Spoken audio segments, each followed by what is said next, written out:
मौसम से जुड़ी जानकारी और लाइव मौसम खबरों के लिए हमारे YouTube चैनल को सब्सक्राइब करें और बेल आइकॉन दबाकर हर अपडेट पर रखें नजर। नमस्ते, मेरा नाम महेश पलावत है। आप सबका बहुत बहुत स्वागत है स्काई मैट वेदर के वेदर बुलेटिन में।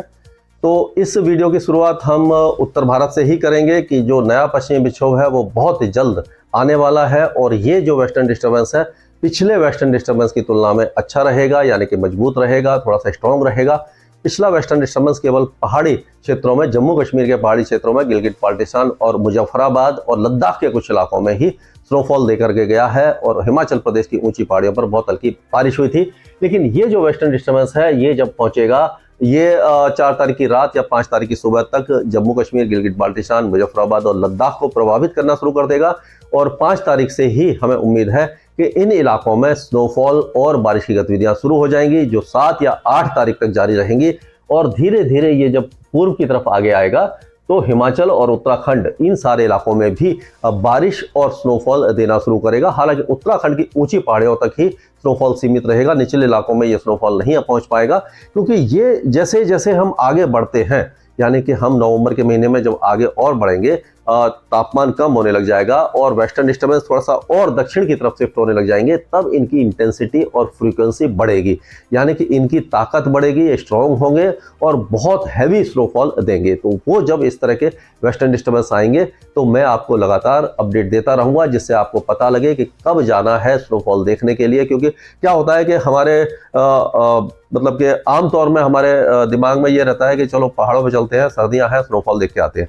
तो हर समय स्नोफॉल नहीं होता, यानी कि क्या होता है कि जो बर्फबारी हो चुकी होती है वो तो आपको दिख जाएगी कि हाँ पहाड़ों पर बर्फ पड़ी हुई है, वहाँ जाकर के आप एंजॉय कर सकते हैं, उसको देख सकते हैं। लेकिन जो गिरती हुई स्नोफॉल है, यानी कि जो रुई की तरह ये जो गिरती है तो बहुत ज़्यादा अच्छी महसूस होती है, प्रतीत होती है, तो उस समय जाना बहुत अच्छा रहता है।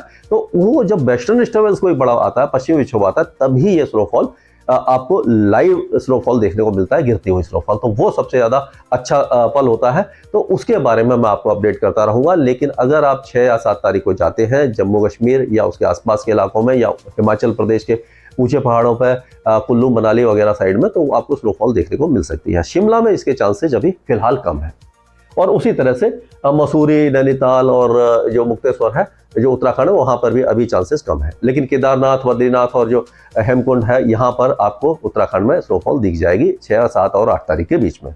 और ये जो वेस्टर्न डिस्टर्बेंस है इसका असर अब जो उत्तर भारत है यहाँ पर भी देखने को मिल सकता है। तो यहाँ पर ये एक साइक्लोनिक सर्कुलेशन इंड्यूस कर सकता है, जो 6 और 7 तारीख को पंजाब के कुछ इलाकों में हल्की बारिश देंगे और 8 तारीख को हो सकता है कि उत्तरी राजस्थान, दिल्ली एनसीआर और उत्तर पश्चिमी उत्तर प्रदेश में भी बूंदाबांदी या हल्की मेघ गर्जना या बादल छा सकते हैं, यानी मौसम बदल सकता है। कुल मिलाकर आपने देखा होगा कि जो मिनिमम टेम्परेचर काफी तेजी से गिर रहे थे वो रुक गए हैं गिरना, और जो दिल्ली एनसीआर की अगर बात करें तो जो 15 डिग्री से ऊपर फिर से तापमान, मिनिमम टेम्परेचर पहुंच गए हैं, मैक्सिमम भी थोड़े से ऊपर बढ़े हैं।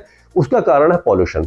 या तो जो मिनिमम टेम्परेचर गिरते हैं उसके लिए क्या होता है कि अगर आसमान साफ है तो जब सूरज छुप जाता है तो उसके बाद अर्थ, यानी जो जमीन है, वो एनर्जी जो पहले तो जब सूरज की जो रोशनी से एनर्जी मिलती है, उसके बाद जब सूरज छुप जाता है तो वो एनर्जी रिलीज करती है अर्थ, और अगर आसमान साफ है तो वो एस्केप हो जाती है एनर्जी एटमॉस्फेयर में और जो कूलिंग बहुत जल्दी होती है, यानी कि ठंडा हो जाता है मौसम।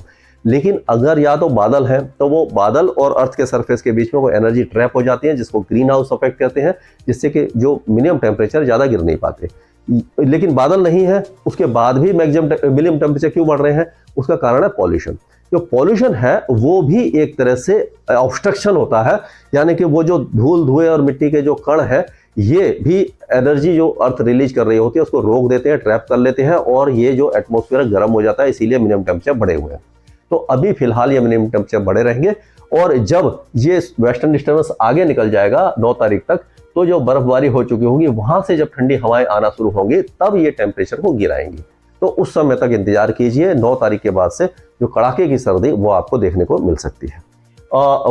खास करके अगर राजस्थान और गुजरात और मध्य प्रदेश की अगर हम बात करते हैं तो यहाँ पर मौसमी गतिविधि नहीं देखने को मिलेगी और मौसम साफ रहेगा, दिन गर्म रहेगा, रात का और सुबह का मौसम हल्का ठंडा बना रहेगा। 9 तारीख से यहाँ पर भी तापमान गिरेंगे और उत्तर प्रदेश, बिहार, झारखंड, पश्चिम बंगाल, ओडिशा, ये सारे इलाके भी मौसम साफ रहेगा। सुबह और शाम के समय धुंध और कुहासा छा सकता है।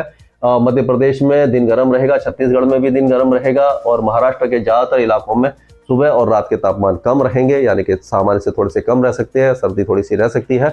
दिन अभी भी तेज धूप में बना रहेगा। अब दक्षिण भारत की तरफ चलते हैं तो तेलंगाना का मौसम साफ रहेगा, उत्तर आंतरिक कर्नाटका का मौसम भी साफ रहेगा, लेकिन बाकी जो राज्य हैं वो बारिश देखेंगे क्योंकि नॉर्थ ईस्ट मानसून अभी एक्टिव बना हुआ है।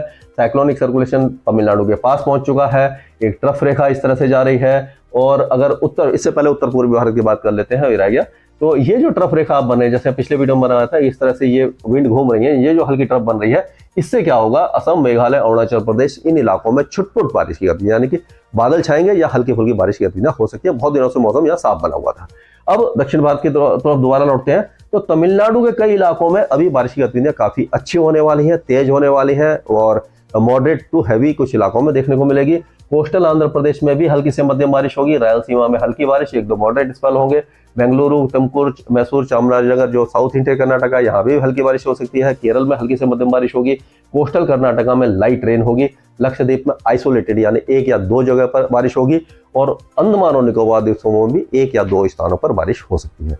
इसके आगे जो भी अपडेट होगा हम लगातार अपडेट देते रहेंगे। तब तक आप स्काई मैट वेदर देखिए, हमारा इंस्टाग्राम है जो उसको देखिए और जो भी क्वेरीज है आप फेसबुक पर भी डाल सकते हैं। मेरा जो इंस्टाग्राम का और इसका यानी कि ट्विटर हैंडल है वो @m है, आप उसको भी फॉलो कर सकते हैं और अपना जो क्वेश्चन है उसमें डाल सकते हैं, मैं आंसर दूंगा। धन्यवाद।